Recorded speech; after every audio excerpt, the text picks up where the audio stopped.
পঞ্চম শ্রেণীর ছাত্রী। আচ্ছা, খেলতে আমরা সকলেই ভালোবাসি, তাই তো? আর সেটা যদি হয় পুতুল খেলা, তাহলে কেমন হয়? হ্যাঁ, বর্তমানে ইন্টারনেটের যুগে আমরা অর্থাৎ ছোটরা অনলাইন গেমস বা ভিডিও গেমসই বেশি খেলে থাকি। কিন্তু বন্ধুরা, পড়াশোনার একঘেয়েমি কাটাতে আমরা, বিশেষ করে মেয়েরা, মাঝে মাঝে পুতুল নিয়েও খেলি, তাই না?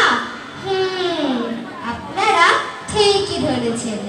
এখন আমরা কাজী নজরুল ইসলামের লেখা পুতুলের বিয়ে নাটকটি মঞ্চস্থ করতে চলেছি। অভিনয়ে অংশগ্রহণ করেছে আমাদের বিদ্যালয়েরই ছাত্রীরা।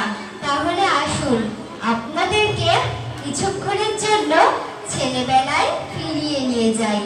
আশা করি সকলের ভালোই লাগবে।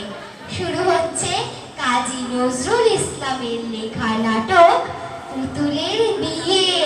নাটকটি উপস্থাপনা ও পরিচালনা করেছেন আমাদের সকলের প্রিয় এই বিদ্যালয়ের শিক্ষিকা শ্রীমতী মিতা মণ্ডল প্রামাণিক, সহায়তার প্রধান শিক্ষিকা শ্রীমতী জয়া বিশ্বাস এবং শিক্ষিকা শ্রীমতী শর্মিলা ঘোষ বর্মন।